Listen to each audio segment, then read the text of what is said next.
and welcome to the 4th Essex District Democratic Candidates Night, presented by the Democratic Town Committees of Wenham, Topsfield, Raleigh, Manchester by the Sea, Hamilton, and Ipswich.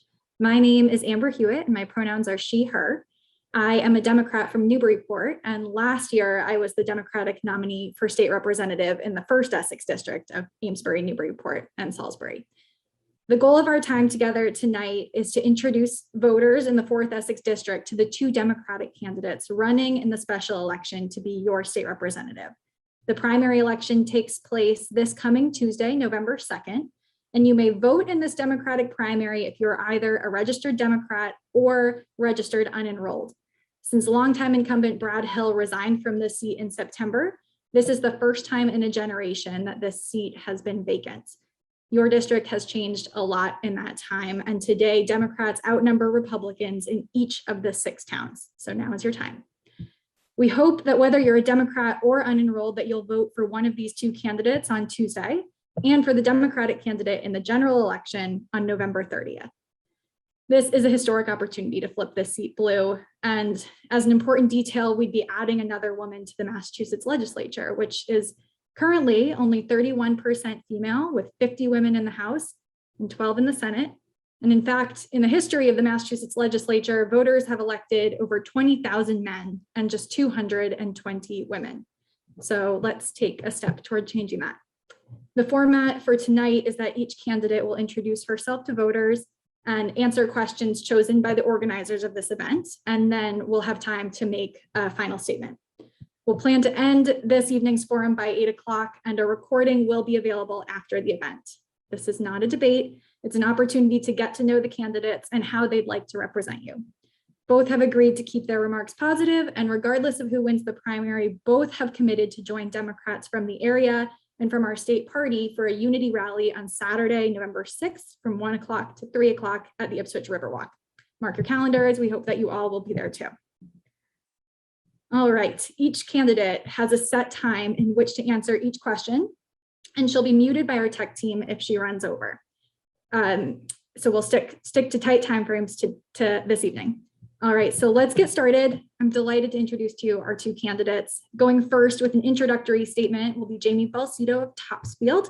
Her website is electjamiebelcedo.com, and she will be followed by our second candidate, Darcy Dale of Hamilton, whose website is darcydale.com. Jamie, you have 5 minutes to introduce yourself. Thank you so much, Amber. Great to be here. I'd like to thank the chairs of the 4th Essex District for putting tonight together. Again, to our moderator, Amber Hewitt, and to fellow candidate Darcel Dale for jumping into this race. My name is Jamie Zalaway Belcedo, and I am running to be your next state representative. I'm a resident of Shenemaweedy, or present-day Topsfield. I'm the great-granddaughter of Syrian refugees and the granddaughter of a World War II veteran, 4th Marine Division, survivor of Iwo Jima. I was raised in a hardworking union household, and I am a product for the Massachusetts public school system and a first-generation college graduate from my alma mater, Salem State College, now university, where I am also a trustee.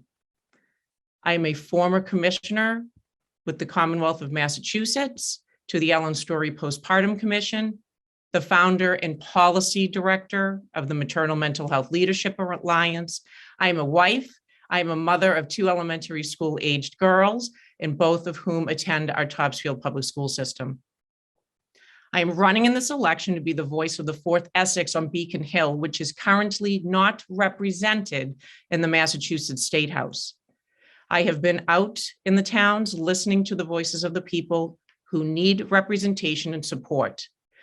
I am running to be the voice of the working class family, of our Main Street businesses, the LGBTQI community, the disabled, senior citizens, our veterans, educators, our resilient students, people of color, and immigrants who have found their home here in this district.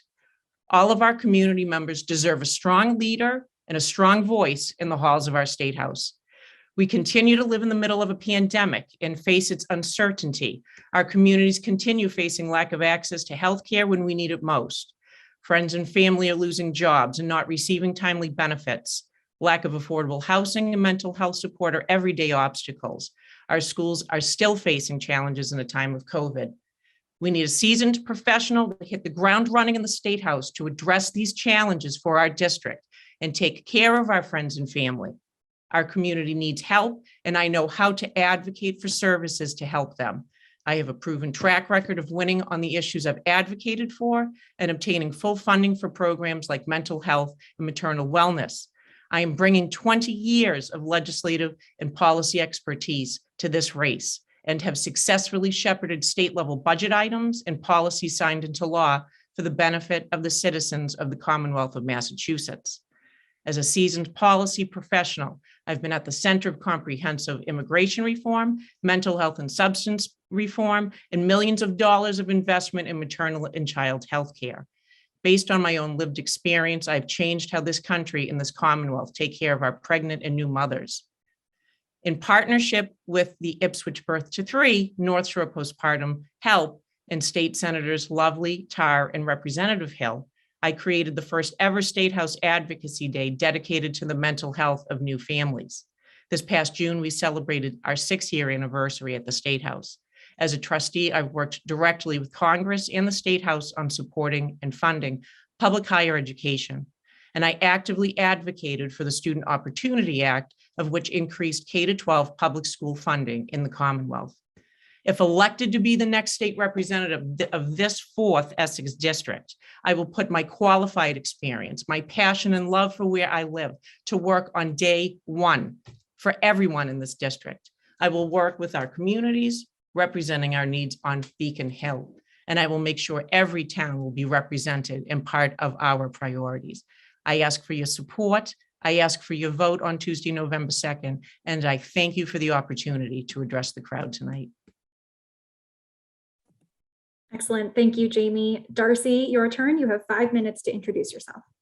Thank you. And I too want to thank everybody who's doing the hard work of democracy and putting all the effort into these really important episodes of choosing our next leaders. And so thank you to everybody who's involved in this effort. My name is Darcel Dale, but you can call me Darcy. I'm running for this 4th Essex office because I see this time as an inflection point, not only for Massachusetts, but it's also an inflection point for our country. These are perilous times, but oftentimes we'll find great opportunity and innovation that occurs during these times of really upheaval. I want to see Massachusetts move forward into the future with confidence and foresight. My accomplishments are tangible, and they are many. You can see a partial but detailed list of my municipal accomplishments at darcydale.com. And I've been privileged to work with the town of Hamilton for the last 6 years, the last 3 of which I have been an executive on the select board for the town of Hamilton. I've worked diligently and collaboratively with my colleagues on the select board. And we have navigated the COVID pandemic. One of the most important functions of a municipal official or an executive is to make sure that the citizens of your town are safe, secure, and healthy. And we were able to do that. And it has been a challenge, but with help from the good people who work for the town, we were able to keep our COVID numbers down and minimize the risk to the essential workers who work in Hamilton. We came through with flying colors so far, but we are not done with this pandemic yet, or rather the pandemic is not done with us yet. As the new state representative for the 4th Essex District, I want to bring more revenue, more opportunities, more resources, and other funding mechanisms such as grants and initiatives to the 4th Essex District, while continuing the tradition of excellent and robust constituent services that Brad was so well known for. I believe that our environmental sustainability and climate mitigation and resiliency will be the most critical issue for this generation and for the next generation. We can't wait any longer to begin to turn back the tide of the climate disruption. Literally, turning back the tide. Towns of the 4th Essex District have already taken steps to deal with some of this, some of the changes that we see almost every day. But it is not enough. We need leadership at the state level to bring into focus the danger that we face and how we can act to minimize disruption due to storms, flooding, water damage, wind damage, and all the various conditions that we face from climate change. And time is of the essence. I have one more thing I want you to think about. I am the only one in this race that can make this commitment to you. I have a core commitment that if I win this race and I win both November 2nd and November 30th, you can count on me to run in 2022 to represent the 3 remaining towns that will go into the Essex 2nd District. And no one else in the Democratic primary race will be able to say that. I aim to work for the 2022 seat of the 2nd Essex District as your Democratic nominee. I would make my year of legislative experience, along with my 6 years of municipal experience, to create a regional framework of cooperation and collaboration so that when the towns do leave the 4th Essex, they will have an experienced liaison, a seasoned liaison, who can assist in getting the towns up to speed with their new districts. And I'm going to make that core commitment to the voters. And I would ask that you make that investment in your democracy. Your vote is an investment in your future, and I am committed to make that investment with you. My slogan is love where you live, because if you love where you live, you will protect it, you will love it, and you will work to keep it. So it's called stewardship, and I hope that everyone votes on November 2nd. Thank you. Thanks, Darcy. All right, with that, we'll move on to our first question, and you'll each have 4 minutes to answer this question. We're going to be starting with Jamie. Jamie, at the September Mass Dems virtual convention, delegates approved a new party platform that will define our party's values for the next 4 years. What is one part of that new platform that's compelling to you and that you'd want to champion for the 4th Essex as state rep? Oh, you're muted. There you go. You know, you'd think after a year and a half, I'd be on top of this. Thank you. I was honored to be a delegate at this year's convention on behalf of the Topsfield Democratic Town Committee. And the newly approved platform is a direct reflection of the pressing issues our state and nation must address immediately. I myself submitted an amendment relative to racial disparities, access and support services to pregnant and postpartum families, and it is with great pride the parts of my submitted language were incorporated into the reproductive health freedom and justice plank. And the language is as follows: to an end to racial disparities in reproductive health and pregnancy care, so that Black birthing people no longer die at twice the rate of white birthing people, by ensuring patients have access to doulas, midwives, and/or obstetricians, as well as the treatment of postpartum depression and anxiety. You know, I am a subject matter expert in maternal, mental, reproductive health, and these are issues that are intersectional with racial justice, equity, economic justice, and education. All of these matter in the communities of our 4th Essex, but the most resounding urgent issue facing this district is climate and environmental change. That platform spoke to the heart of many challenges our district is facing. Access to clean air, water, and land, drought are human rights, and we must make prompt and aggressive action to curb the worst effects of climate change, and investment in protecting and preserving natural spaces. I pulled those bullet points out of the platform. We are facing rising sea levels, droughts, compromised water sources in every one of our 6 communities. Our district is privileged to have access to an incredible amount of open space and have regional partners with the trustees of the reservation, Audubon, and the Greenway. We need to address infrastructure for our waterways here, our bridges, our marshes. We need dedicated monies to address these challenges within our riverways and our coastlines. We need to have someone in the State House who's serious about addressing climate and environmental concerns that have been negatively affecting this district for decades. Between 96 and 2016, Essex County has experienced 41 flooding events with an average of 2.6 annual floods.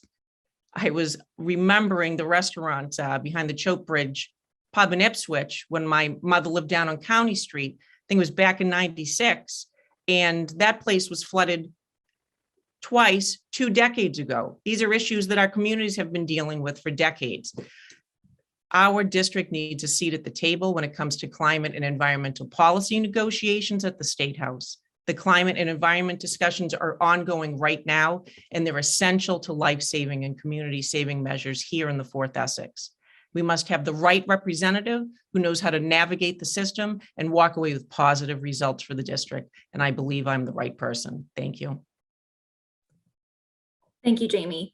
Darcy, I'll repeat the same question for you, and then you'll have 4 minutes to answer. So at our September Mass Dems virtual convention, delegates approved a new party platform that will define our party's values for the next 4 years. What is one part of that new platform that is compelling to you and that you'd want to champion for the 4th Essex as state rep? Thank you for that question. I am familiar with the 2021 Democratic platform. I've been the secretary to the Hamilton Democratic Town Committee for years. And this is what's called a platform building year. And it ties in with our Democratic Blueprint 2022. This will engage the grassroots in organizing for successful elections for Democrats throughout Massachusetts. I can prioritize what I think are the top 2 compelling parts in this platform that I want to champion for the 4th Essex District, as well as for the 2nd Essex District in 2022. I would say that voting rights are the key to all the other rights that we support. Without voting rights, we have no power to change anything. Voting rights are fundamental to our democracy.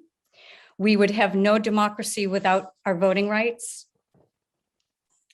And everything that we care about flows from those voting rights: human rights, reproductive rights, civil rights, socioeconomic and climate justice, mitigation policies, environmental sustainability policies to protect our ecosystems, developing new energy systems, and the need for rapid transition away from our legacy fossil fuels and that industry, and really so much more. Voting rights are the bedrock of American democracy, and we must work to keep it healthy and vibrant. And I would say, in addition to voting rights, the second compelling platform, or plank in the platform rather, would be our ability to plan for a clean and sustainable future. The state has put up benchmarks to guide us in the ultimate goal of a zero carbon footprint, but those plans are not firm, and there are gaps in the planning. And actually gaps in the execution as well. I would work with colleagues to ensure compliance with those benchmarks, but we will need to initiate those first steps as quickly as possible in order to meet those metrics. And we will also need to be nimble and flexible in our approach to meet the moment. And I think actually, I would say those are the 2 planks that I'm interested in. And I would work with my colleagues to make sure that we were all together on the same page and that we could continue working together even after 2022. I'm done. Thank you. Thanks, Darcy. So we'll be, for our second question, Darcy, you will be going first. And again, you'll have 4 minutes. For our second question, during this short campaign, as you've met residents of the district of all political stripes, what have you learned about their constituent needs? I have learned overwhelmingly that the vast majority of the people of every age group who engaged in conversation with me, they were quick to ask about what can be done to save the environment for their children and their grandchildren. And this was almost every single person I came in contact with. There is a fear that we're not doing enough, we're not doing it faster, and that we're wasting precious time. So we have to focus on climate resiliency and mitigation in order to protect what we have. Under this climate umbrella, I would say that the same people were very concerned about the Ipswich River, as it is in the top 10 of the country's most endangered riverways. And the fact that we have the polyfluoroalkyls, the PFAS, they're a toxic forever chemical, and we're finding it not only in our water, but in our soils. This is an indication of how perilous the situation has become, and solving this problem will require remediation and constant monitoring.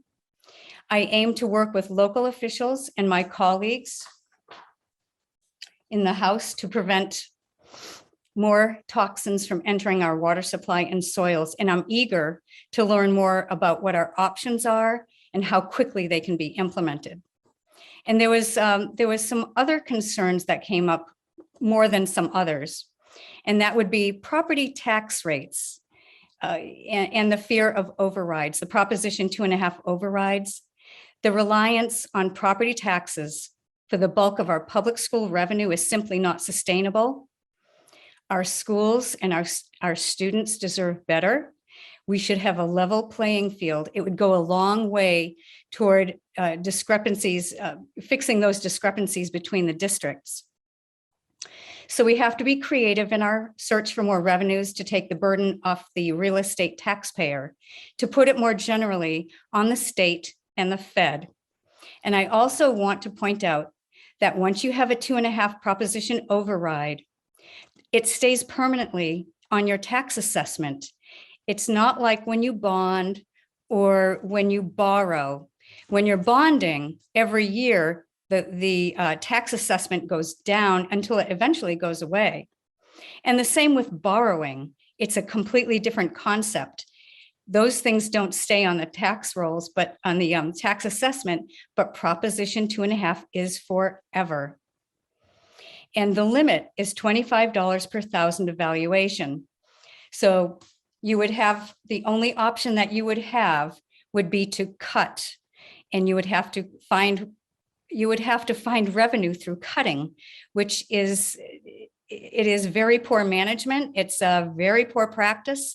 I would never, ever advise anybody to go that route. So towns, especially smaller towns, have to be very, very careful how they do their budgets and how they decide they're going to stay with either level funding or level services. And it's a real conundrum. Thank you. Thanks, Darcy. Over to you, Jamie, with the same question. I'll repeat the question and then you'll have 4 minutes to answer. During this short campaign, as you've met with residents of the district, what have you learned about their constituent needs? Thank you for the question. Each community is unique, but what I found resounding to answer the constituents' needs, what was I hearing was, will you take care of us? This was whatever the issue was. Will you take care of us when it came to a number of issues? Constituents are worried about accessing unemployment benefits. They're concerned about their aging schools. They are concerned about rising sea levels and the need for housing affordability. There are business owners who can't find enough workforce to serve the needs of their own community. And these are ongoing worries that I am here to listen to and to help with. My job as state representative as well will be to address constituent concerns, of course, and also make connections between what the municipalities are in need of and what the state can deliver, like grant opportunities to bolster technical assistance on proposed upgrades, like the public safety building that we just saw get voted on in Ipswich, advocating for technology upgrade grants for our public schools, so that we don't need to pursue an override just to address our aging technology needs. We need to educate, or I would need to help educate our municipal zoning boards in regards to housing and let them know that there are housing development grants, studies, and smart growth opportunities, grants out there to address the affordable housing affordability as well. I will also be responsible to partner with our congressional delegation, of which I already am doing, voicing our district's needs, to get appropriate federal funding back to our communities. Because of my experience in both the federal and the state legislature, I know how to navigate different funding pools and advocate for specific line items that will help the district. We're still in recovery from COVID. I want constituents to know that they don't have to worry about receiving their unemployment benefits if faced with temporary joblessness.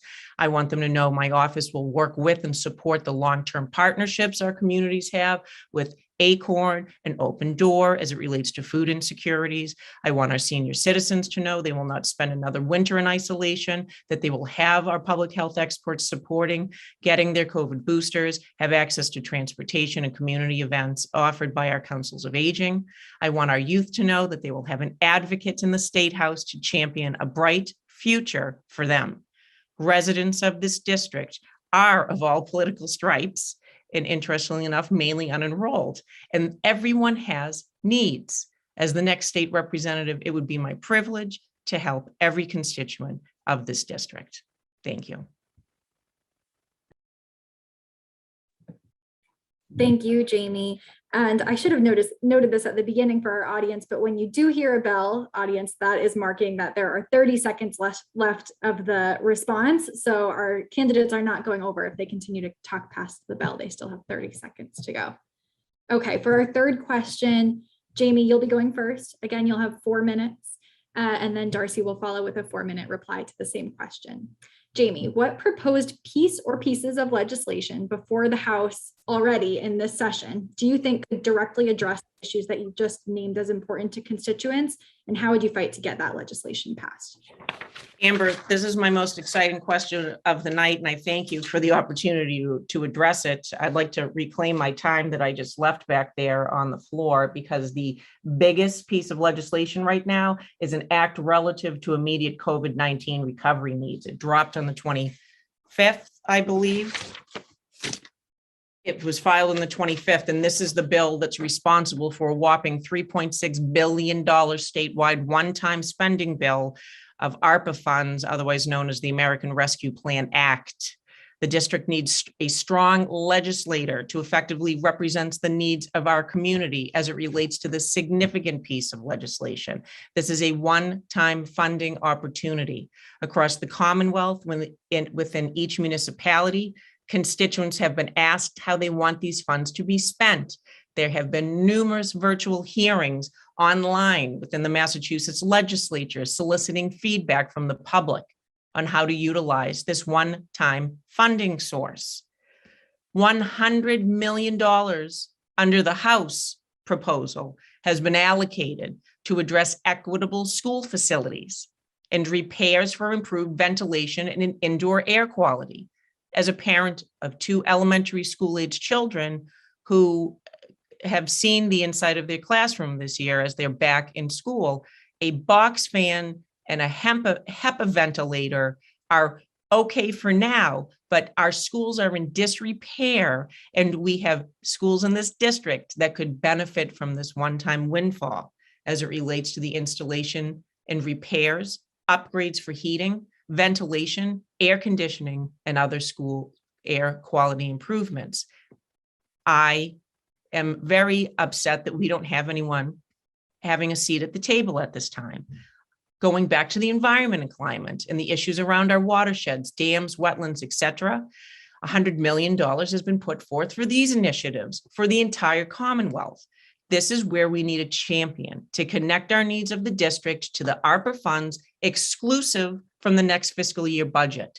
There are legislative efforts right now addressing drought management, which we are completely affected by continually every year. The implementation of a revolving fund to supplement the funding of waterway projects and coastal protection initiatives, strengthening notifications in Wetlands Protection Act, and a community preservation fund for coastal infrastructure. Those are pieces of legislature pending right now in the House. There's intersectionality with these one-time funding and long-term as well. These efforts are directly in line with the priorities of our district. I'd like to intersect these ARPA fundings with the local initiatives that we have within the municipalities for the one-time funding, as well as work with the committee members of the Joint Committee of Environment, natural resource, and agriculture, supporting their work and help them get full passage and funding for these essential policy outcomes. Again, the time is now. The money's coming down the pike. We don't have anyone there. I know how these conversations go. I know how to work with fellow legislators, and I'm looking forward to getting in there, making sure that our district gets the money they deserve. Ding. Thank you. Thank you, Jamie. The same question to you, Darcy. I'll repeat the question and then you will have 4 minutes to answer. What proposed piece or pieces of legislation already before the House in this session do you think could directly address the issues you've cited tonight? And how would you fight to get that legislation passed? Thank you. Yes, this is a rather easy question. ARPA, American Rescue Plan Act. It's a huge deal. It's one of the biggest Biden initiatives that has passed, and that our Massachusetts legislature has the opportunity to disperse $3.65 billion to the 351 cities and towns in this Commonwealth. There are over 1,100 amendments in the House. They finalized those amendments yesterday, and now they have, I believe, almost a week to go through them and decide which ones they want to incorporate into the legislation. There are 160 Massachusetts House members, and they all have more than one opinion, apparently. So today, the Massachusetts House held a full formal session. It's on how they would invest that $3.65 billion portion of the ARPA funds. Some of the money from that $3.65 billion is also excess funds from last year. Nevertheless, the House legislation has already earmarked $600 million for housing, $250 million for stressed hospitals, $300 million for workforce education and training. And then there's another $500 million for the unemployment trust to help business owners, particularly small business owners, with their taxes that they have to pay for unemployment, because the COVID unemployment payments really made it very difficult for small businesses. So this would be one way to subsidize the extraneous unemployment taxes that they're going to have to pay in order to replenish that trust fund for unemployment benefits. We're actually in the middle of discussing this at Town Hall in Hamilton. We've also asked our department heads to kind of give us some ideas on the best way that they think that we could use it in the municipal sphere. And I look forward to taking a look at what they have to say. As a member of the select board, I'm eager to find out how much and where it's going to go. But this has been a real opportunity for the Massachusetts citizens. And I look forward to seeing what they come up with in the legislature. Thank you. Thanks, Darcy. All right, so before we get to our closing statements, we're going to take time for a quick fun question. We're going to start with you, Darcy. You'll have 1 minute to respond. What is your favorite place to go for a walk in the district? I don't want to tell anybody because then they're all going to go there. No, it's Appleton Farms. It straddles Ipswich and Hamilton, and I just love it. And the grass rides too, that's adjacent to it. So those are really great places to take kids. They have cows and pastures and very wide walking paths. There's plenty of room for social distancing. I just love it. It's heavenly. It really is. So that would be my choice. Awesome. Joining you from Newburyport. I'm a bit of an outsider, so I was excited to get recommendations of nearby walks. And I just went for my first walk in Appleton a couple months ago with a friend from Ipswich, and it was lovely. All right, same question to you, Jamie. Favorite place to go for a walk in the district? You can't ask just the one Please. Oh, that says 4 minutes, but I got a one. You have 1 minute. In no ranking order, but hailing from Topsfield, I have the honor to just walk down the street and get in the rail trail and get on my bike. And I'll tell you, being able to see the Topsfield Fairgrounds without people in it is always fun. And getting to take that bike to go down to the Wenham Swamp Walk is like the best, especially when the pepper bushes are in full bloom. So just a little FYI, Pavilion Beach, always, I've been going down there for 30 years and walking up and down the beach there. Appleton Farms, of course, the rolling grasslands, and who can't say Singing Beach? I just go there just to hear the under my feet, but it is such a gem, and we're so privileged to have these facilities in our district. Excellent list. I wish I was writing those down, but this is recorded. That's right. Great recommendations. All right. Well, we've come to our closing statements for the evening. You each will have 4 minutes, and going in reverse order from the beginning. Darcy, you'll be going first. You have 4 minutes. Why voters give you their vote on Tuesday? Oops, I have to get my act together here. Let's see, I'm unmuted, right? Okay, Good. thank you. I'm just going to recap some of the initiatives that I would like to be involved in with my colleagues on Beacon Hill. Again, water planning, infrastructure, and conservation. We're going to have to do a lot of planning. We're going to have to probably do a lot of different ways of thinking and different ways of doing business, different ways of educating. We're in a whole new normal, if you will, and it's going to require a wholesale change. It's not going to happen all at once, but it will happen. And we're going to have to rethink even just working, transportation, energy systems. And then I also want to talk a little bit more about the education funding. People don't realize how close some of these smaller towns are to reaching that $25 cap on the Proposition 2.5, $25 per thousand of assessment. And my fear is that we have some of these little towns that are bumping right up against it. So time is of the essence, and we have to really start thinking about that. Energy systems. I can't wait until President Biden's infrastructure and the other spending bill passes, and I know it will, because we're going to see a real change in how we heat homes, how we transport ourselves, where our electricity comes from. I've also put my money where my mouth is, and I have 30 solar panels on my roof since 2015, and I can attest to you that it is a game changer. It's a life changer. I have no electric bill. I haven't had an electric bill for years, and yet I'm finding more and more ways to use my electricity to cut my fossil fuel consumption. And I'm hoping that people will really, when these monies are available, that we can do the retrofitting as rapidly as possible, and that people will see a change in how they live.